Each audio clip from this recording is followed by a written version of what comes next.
This video is to show you how to identify what is a scam. And it's very difficult to do that nowadays simply because the scammers are becoming a lot more sophisticated. But I'll go through the sequence that I want to show this in. I received an SMS the other day, and this is the SMS I got here, and it says something please be advised that your LINKT, whoever that is overdue. Please make a payment as soon as possible to avoid anything. So I go into the um, SMS text message again and says, please be advised that your link is overdue. Please make a payment as soon as possible to avoid negative consequences.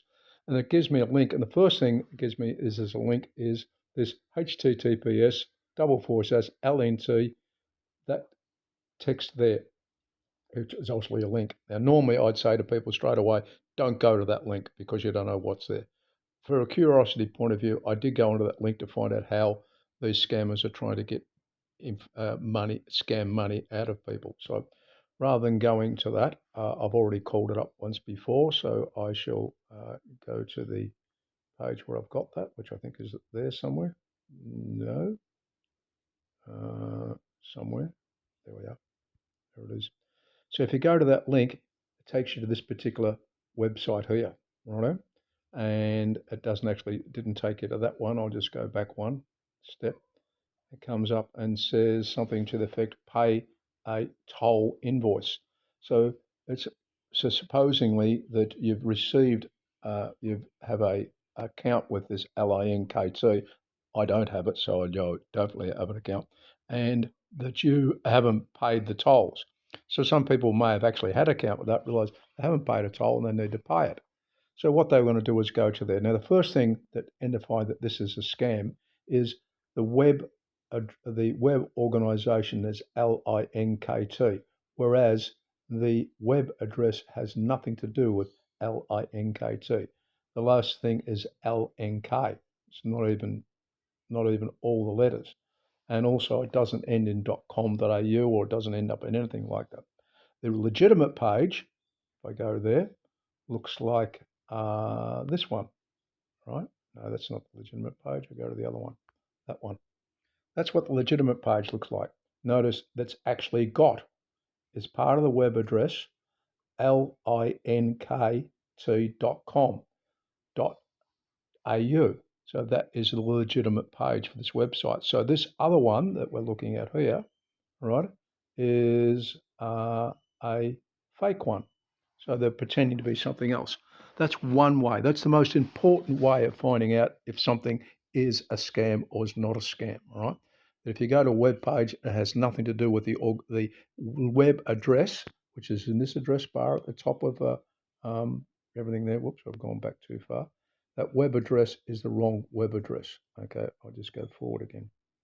Brings that back up again. How do I go forward? All right. All right. Don't know. Anyway. All right. Another thing, I thought I'd have a look at this and find out, rather than making this video about it, if anybody else has made videos about it. So what I did is I have go to YouTube, and normally I'd call up YouTube, but rather than YouTube, I use a thing called YouTube, which is this one here.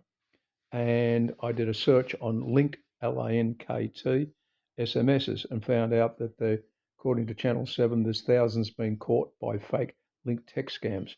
But what they don't tell you is they say, don't click on the link. But what they don't tell you is how to identify that it is a scam. As I said, I'll go over those two things again. One, if you look at the web address, isn't the address. And if you go to that website, you'll find that the links that otherwise go from that leg site don't work. I'll just go back and show you that. All right. Go back to there.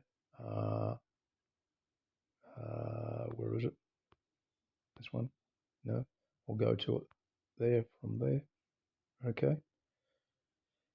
So so it says, right, enter a license plate number. So one of the things is you'll see usually most websites, in addition to having a link to go to various things, they'll have, example, there's a help thing.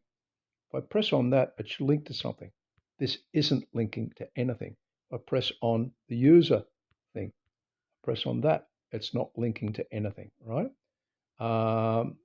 if you want to nominate another driver. What happens if you want to nominate another driver? That doesn't work. Search Queensland. That doesn't work. Search Sydney.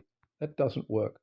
So some of those scammers, when you click on those things, it does go to somewhere else, but it should go to the same thing and have the name of the organization as part of it.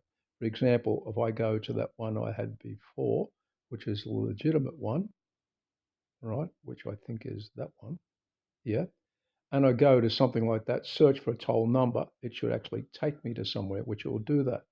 If I go up to the question mark there and touch on that, it will take me to somewhere, right? But when it does, each time it does, you'll notice it's also got the same part of the web address, linkt.com.au.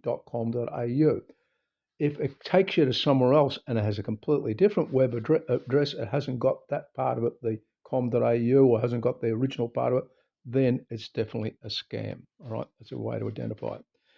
Additionally, I wanted to find out if people have been notified about this. So I actually I'll go into a program, I'll go into YouTube, but I don't actually go to YouTube. I go to something called YouTube, which allows me to go to YouTube without the ads. And I noticed that Channel 7 have done a story on this.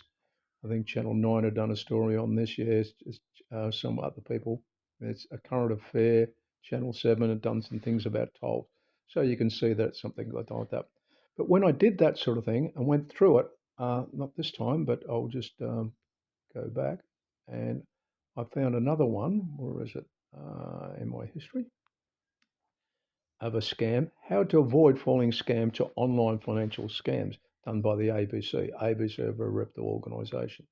So we go into that, and this is a video playing. And hi, I'm Tony Papagiannopoulos. I live in Melbourne and I work in IT for many years, and now I'm a business owner. Tony lost a couple of $100,000 in March this year and probably doesn't fit the profile of who you'd imagine would be a typical victim.